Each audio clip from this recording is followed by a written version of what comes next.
Do you like D&D? Do you like cooking?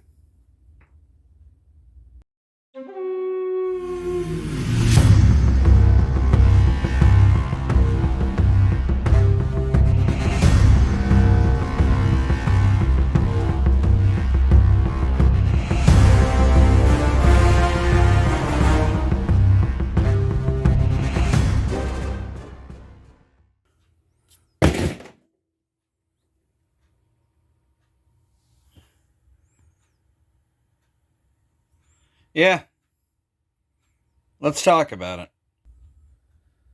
Hi there, I'm Chance, and today we're going to be talking about an unusual D&D product. Might be reaching a little bit, but I love cooking and I love D&D.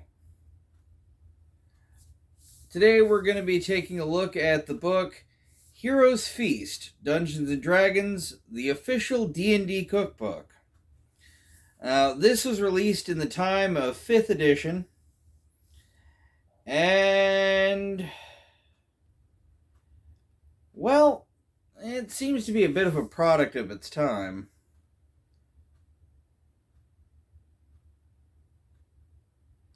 So, let's get into it.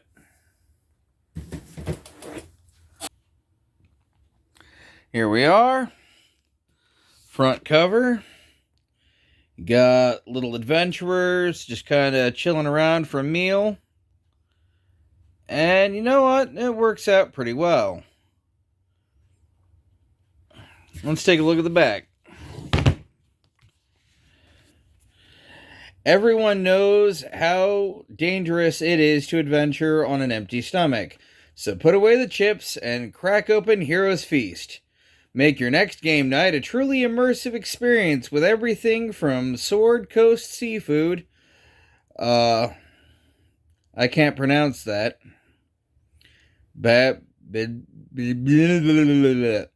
To drow mushroom steaks, to the odd old dwarven favorite corned beef and cabbage. This gorgeous book will lead to many stunning meals for your friends and family. D.B. West, co-creator of Game of Thrones. No great adventure is complete without Heroes Feast. Without a Heroes Feast. Had a long day at work, slaying dragons and hexing kobolds? Bet you've worked up quite an appetite smiting trolls and dungeon delving, haven't you? Well, ready the tall tankard of mead and brace yourself for a culinary journey to match any quest. Tom Morello, Rage Against the Machine. Got your typical pricing there, which is $35 US, $47 Canadian. Fuck it. Wizards of the Coast. Always all too happy to whore out the fucking name Dungeons and Dragons. And if you're looking for this book in stores, you'll probably see it by the spine. So here we go. Let's crack this baby open and take a look. I got a forward here. From the D&D experts and dragons, blah, blah, blah, blah, blah, blah, blah, blah, blah. A lot of stuff in the forward. If you buy the book, you can read it for yourself. Now, this book is very interesting. It breaks down recipes by race. A lot of beautiful artwork here. But as you can see, human cuisine, elven cuisine, dwarven cuisine, halfling cuisine, uncommon cuisine, and elixirs and ales. Which, personally, I don't think you should mix booze and fucking whatnot, but hey. Afterward, playing with your food, 222. Let's take a look at what that is. You guys are getting my... I haven't looked at the book as intently as one might think. So, it doesn't look like this has any new game content. DM.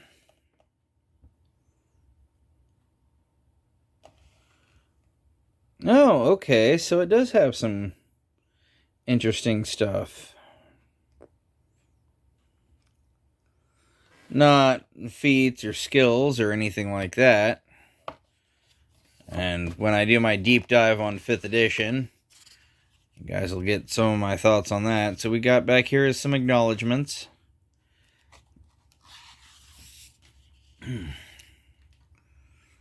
These guys are the guys who wrote the book. Look at them. Guys. Just 3 dudes. I don't have much else to add to that. I have dived in, and I will probably highlight throughout this little adventure recipes that I found noteworthy. So, got a little idea of what this book is about. Now, let's take a quick break. Or not. I don't know. I don't know how commercials on this thing work, so whatever. So, my thoughts on this book initially are not really a game supplement. They've tried to package it like one, but it's not. But it is. This is as much of a game supplement as, say, the Star Wars cookbook would be if you were running a Star Wars campaign. Which is to say, not a lot, but a little.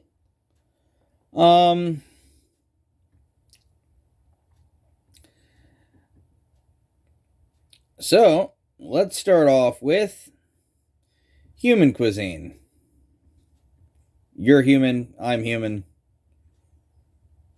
Presumably everybody is. If there's any elves or dwarves watching, go ahead and comment down below. Also, don't forget to like, subscribe, and share. Maybe hit the bell icon. Just a little bit. Just a little. Human cuisine. Well, looks like this is kind of an overview of the section.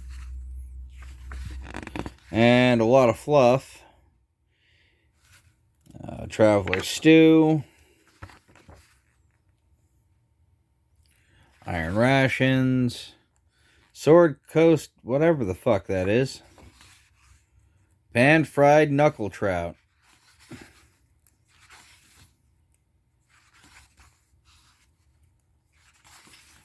You know, it goes on. Hand pies. There's a lot of content here. And it's not bad. It's not bad. Kind of a play on candied apples. I mean, it's called Troll-Tide candy apples, but these are just kind of shit that we have in the real world. I mean, it's not like they could be like dinosaur ribs or some bullshit like that, so it's, you know, it's good to know that this kind of stuff is thought about. Some of this seems really lazy, though. This just looks like a cinnamon roll.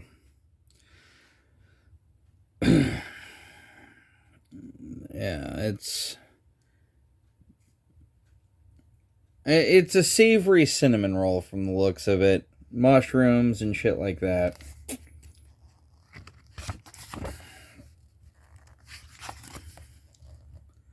What do we got going on here? Yawning Portal Buttermilk Biscuits. So, just buttermilk biscuits.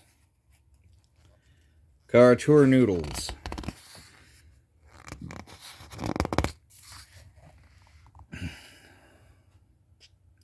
You know, this really lacks in the creativity I would expect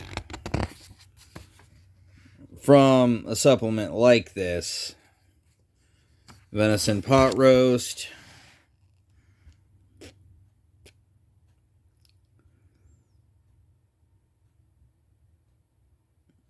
That is beef. Not venison at all.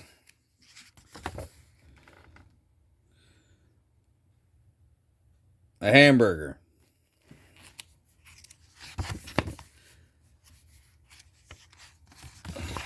Gingerbread men.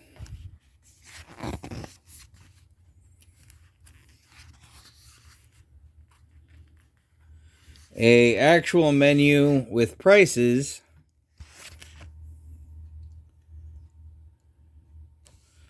So that could be used for actual D&D.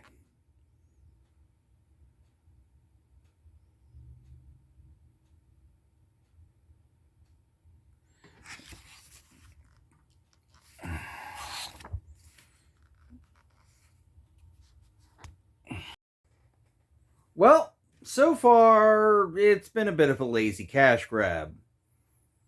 Nothing really stand out. I tried to only glance at the book a couple of times before I decided to do this review. So I did have some foreknowledge of what's up, but not entirely flip through this book. So you can know that we're going through this together. And next up is Elven Cuisine. So, yeah.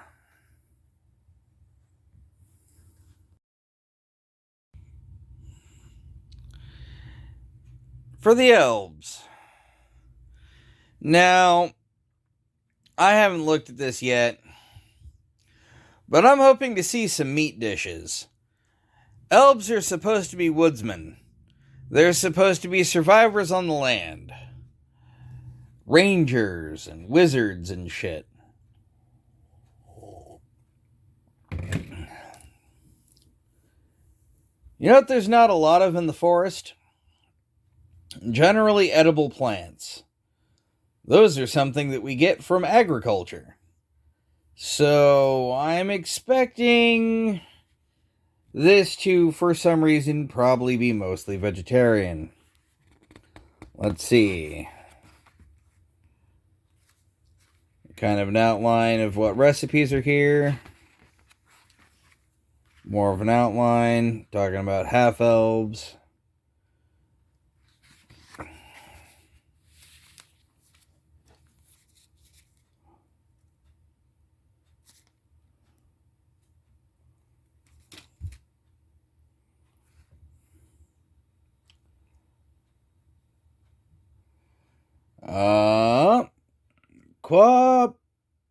Quith pa. Entirely meatless. How did I ever guess?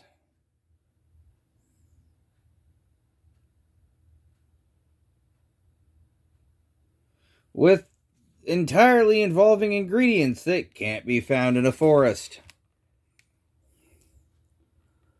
Eggs. High harvest puree. Elven bread.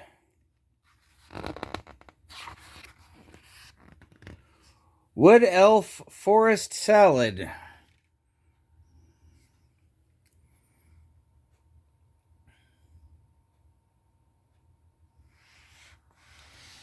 Not a lot in it that you'd be able to find in a forest, aside from edible flowers.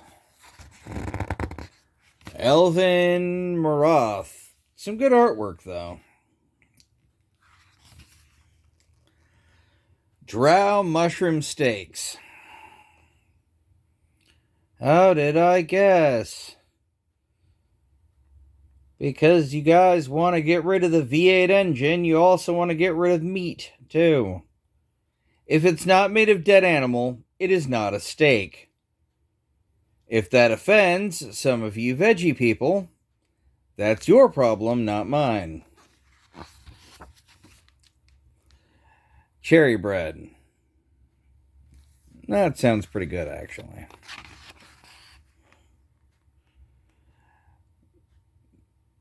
Wrapping asparagus in bacon. How original.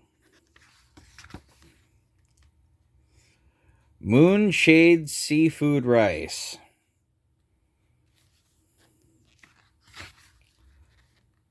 Dragon salmon.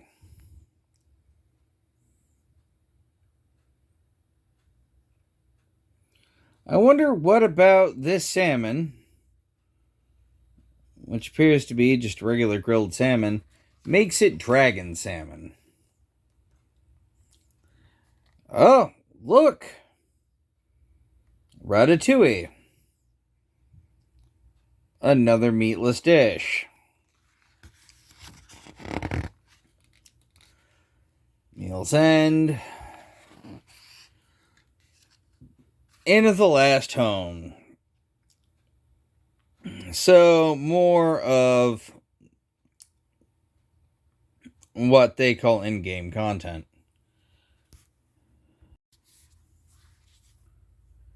Hey.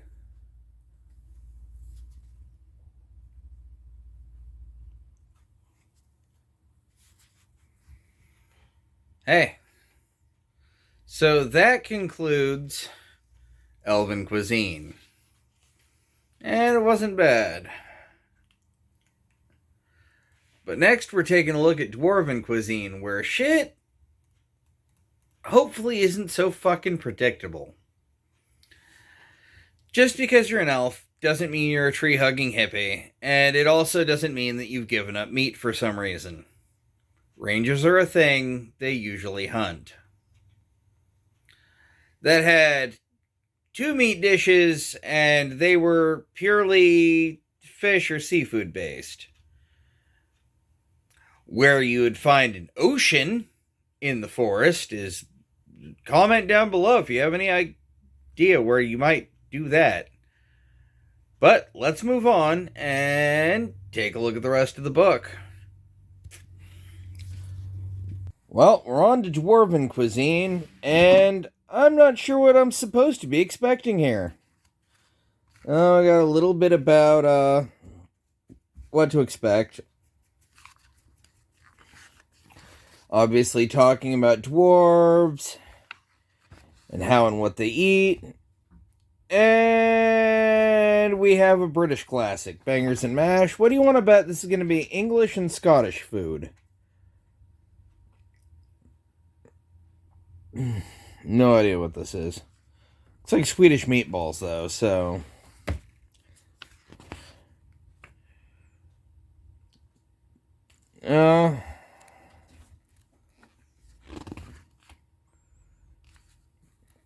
Not necessarily. Potato and leek soup. I guess that's not bad.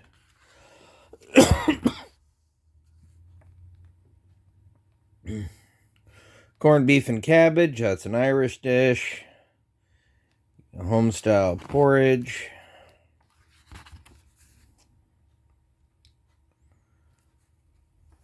You'll note none of this is even historic dishes. This is all really modern stuff. Black pudding. Alright, not all of it.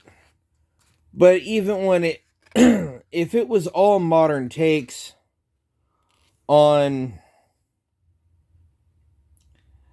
historical dishes, I would be a little more agreeable to it. But I guess that's just me. Well, that ends that section. And next we're on to halflings.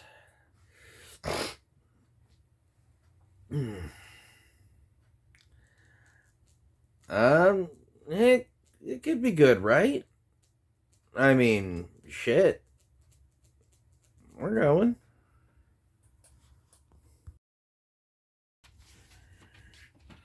Halfling Cuisine. And we've got the typical intro. It's on for a couple of pages, and Community cheeses.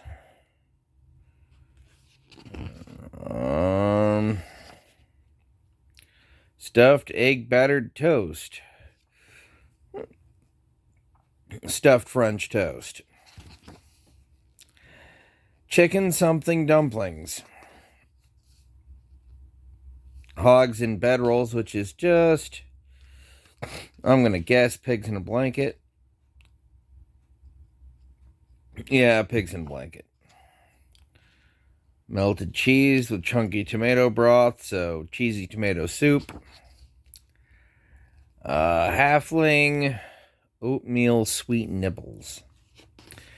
Cookies. Laurelwood salad. Another fucking salad.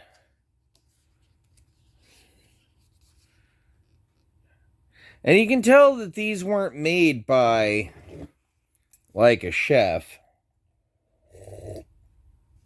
Which in some ways is good. I've seen Sam's Cooking Bible, and chef recipes get fucking ridiculous. But again, these aren't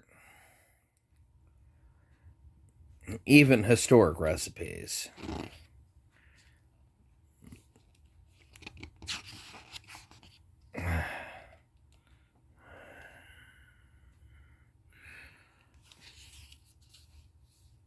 And your typical menu at the end. Next up is Uncommon Cuisine, and we're blazing right through this book. At the end, I'll give my final thoughts, and hopefully we get a little more. Well, let's just see what the rest of the book holds, right? Uncommon Cuisine. And I'm assuming that this is just kind of a loose amalgamation of all the races from D&D 5e that they couldn't be fucking bothered to make its own set of recipes.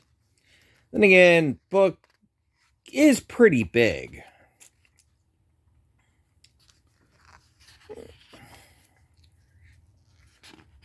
And it goes on at length about the various races.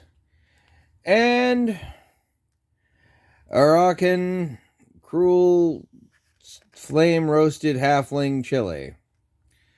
This could have been in the halfling section, but apparently fuck them. Orc bacon.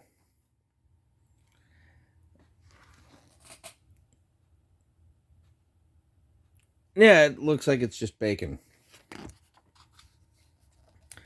Kebabs of some kind. Hardbuckle stew. Twice baked cockatrice wings.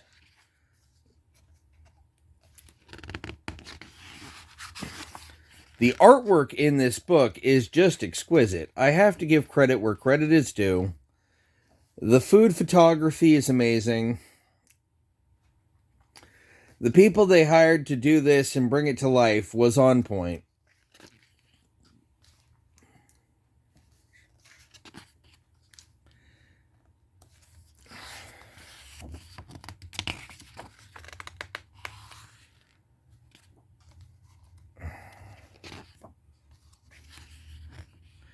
It just looks so good. It does look tasty.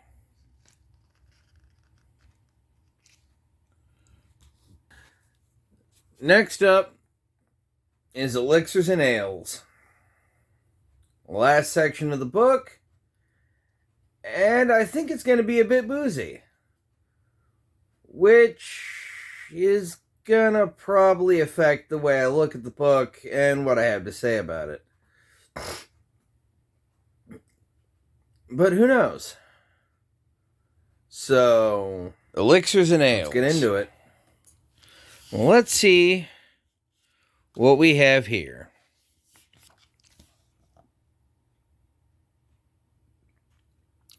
And this is not what I expected.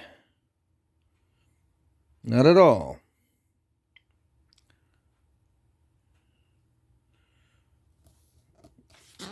or at least so far. I'm not seeing anything in particularly boozy. No booze. You could probably booze these up, but you don't need to have cocktails in a book that could be read by kids and teenagers. First of all, teenagers need no fucking prompting to add alcohol to things. Trust me, I was one.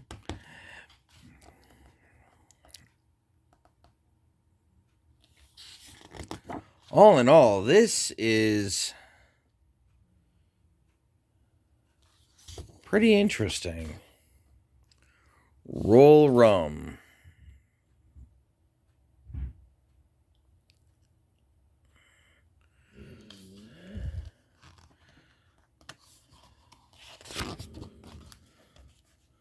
Potion of Restoration.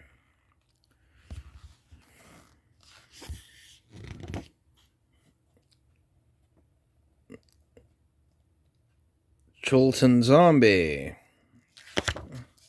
Yeah, some of these are pretty interesting.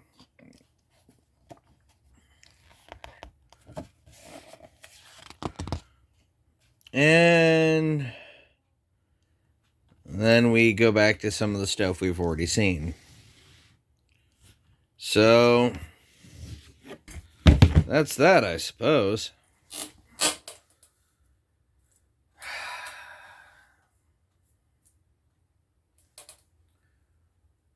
Well, that was a look at Dungeons & Dragons Heroes Feast. And I know what you're really wanting to know. What do I think of the book? I love it.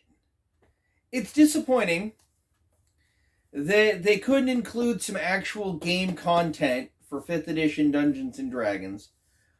But I think that gives it an amount of timelessness that'll allow this thing to stay in circulation long after 5th edition is replaced by whatever D&D decides to do. 6th edition, 1 D&D, crap that I'll get into in later videos. Trust me, I have a lot to fucking say. I'm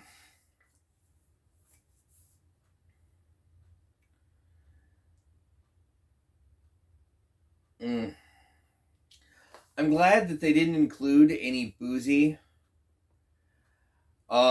items in the drinks category. I feel that would have made it inappropriate for younger readers, and that's really where this should be aimed at. People who are just starting to learn how to cook. Now, if they were to aim this at my age group, 35, the 25 to 45 age bracket, I'd say that's a fair number of D&D players in there. I would have, myself, included a bunch of historic recipes.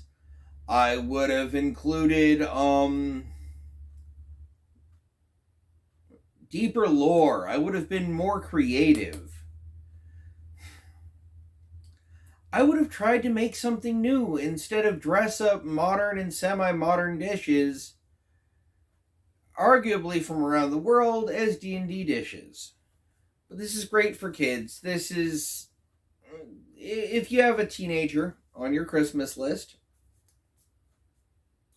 especially one who plays D&D, this is an amazing item to pick up. And I could see this making a bunch of people happy at birthdays and Christmases.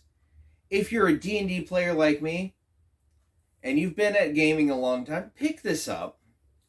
It's got some fun shit. No game content, but not everything you need to pick up needs to be game content. This is a nice collectible. This is a good book.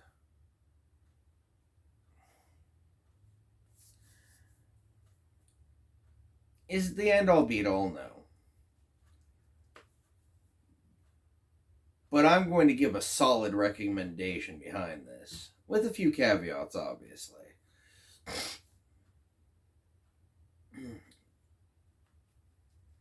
if you only want to spend your money on stuff that's going to have application in game at the table, give this a pass. Doesn't You don't need it. You probably don't want it. And it's $35 you could save. But you could buy it. Doesn't hurt to have it in your collection. I think it's nice. Whew. Chair is a bit rocky. Fuck my life. It's a handsomely volumed book. The gold lettering, the classical artwork, the photography is nice. It's a great conversation piece. If I had a coffee table, which is something I've talked to Sam about at least a dozen times, we have more practical surfaces available, and our house is always like mid-renovation, and we have more stuff than we have room for, and we're hobbyists and nerds. Anybody watching who is a nerd probably understands the struggle. And if you're a bibliophile, you understand Sam's struggle. But if I had a coffee table, great conversation piece.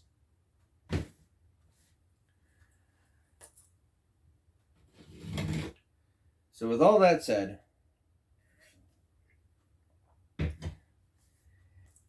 and with all of it wrapped up, have a wonderful day, night, morning, whatever. But always, keep adventuring.